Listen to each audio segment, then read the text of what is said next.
Hey, welcome back to the bucket list. This is day 3. And I'm gonna get straight to the point. Here we go. Not gonna waste your time, just gonna pick a prompt. And that will be what we go with today.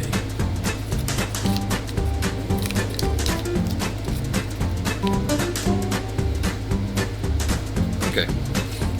I have no idea how I'm going to do this one, but I actually have a few ideas in mind. And I've got to make a theory on something. So I know on YouTube there's a lot of videos where people make theories on games and movies and stuff, and I always find those kind of fun. I've always wanted to... I technically have made some before with like my Max Rant series. But, I mean, this would be more... and it's another computer video. But anyways, I actually have... Like I said, I have some good ideas for this one. We will see what I choose to do, and I'll get to that. See you then.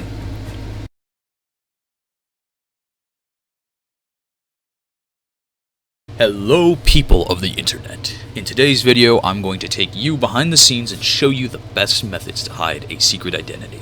Just like the superheroes such as Batman and SpiderMan. That's you, right? SpiderMan. Not in that onesie, you're not.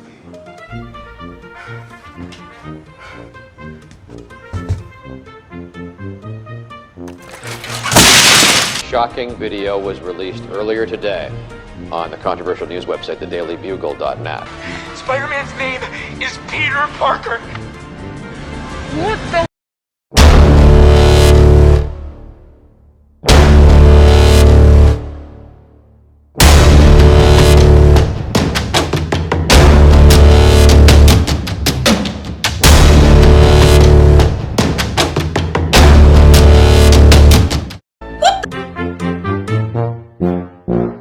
Well, okay, maybe a little better than some.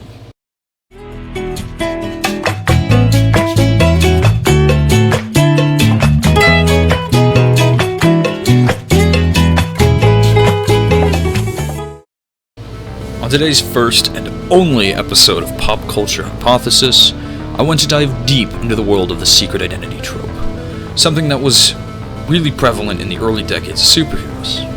Nowadays, thanks in most part to the MCU, the notion of a character keeping their real alias hidden, lest the ones close to them suffer, and a massive suit of controversy and legal trouble follows soon after, has mostly been done away with. Well, except for one modern superhero film. In the recent release of Spider-Man No Way Home, we follow Peter Parker, who has been completely ousted as Spider-Man by the previous film's villain, Mysterio, and as he navigates the consequences of recklessly neglecting to take care of his secret identity and is forced to seek higher help in order to regain its private nature. Obviously, this doesn't go well. And, well, you should see the film for yourself, if you haven't. Here, I'm going to give you a proper spoiler warning for No Way Home, so if you want to find out on your own, then take this break to do so. Okay. 5, 4, 3, 2, 1.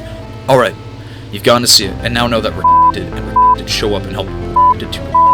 Which leads to this epic fight on the Statue of Liberty where does this awesome thing and then does this other really cool thing before finally ends the movie by and then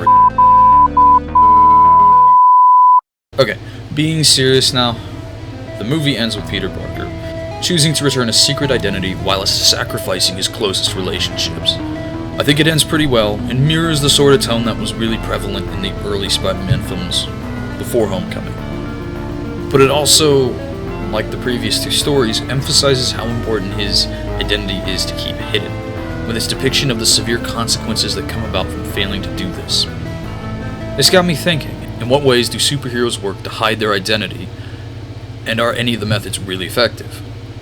Well, the answer to that is a bit more intricate than I would have thought before. To start out, let's list the methods characters utilize, the first being incredibly obvious and important, a mask. Spider-Man probably has the most effective strategy here, as he usually wears a mask that completely covers his face. Batman also comes to mind as having a particularly effective mask, which hides pretty much all remarkable facial features. So aside from the obvious cases, you start to see varying types of masks, ranging from those that are definitely useful to ones that teeter the line where some suspended disbelief helps to patch the holes in the logic.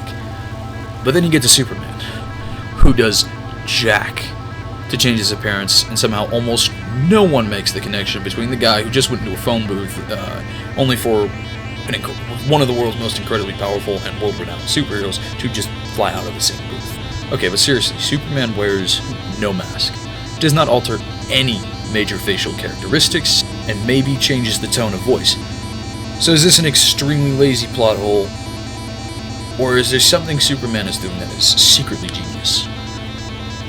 Actually, looking at the Man of Steel, you might start to realize there is far more to this hide-in-plain-sight method than previously thought. To explain, brings me to the second method of hiding a secret identity: behavior. Superman actually isn't alone in using this. Even the other superheroes I've mentioned change their behavior in order to separate themselves from their normal personalities. Think about this.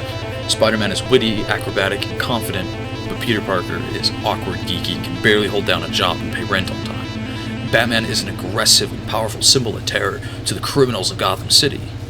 But Bruce Wayne is the distracted playboy with a massive fortune he spends recklessly. Superman is an incredibly powerful alien who does what he can to protect and help humanity, encouraging hope amongst all the people. But who is Clark Kent? A mild-mannered journalist that lives moderately in a regular apartment amongst the average everyday citizens of Metropolis. Each of these characters create a pretty big dichotomy between their alter egos, to the point that they're almost unrecognizable.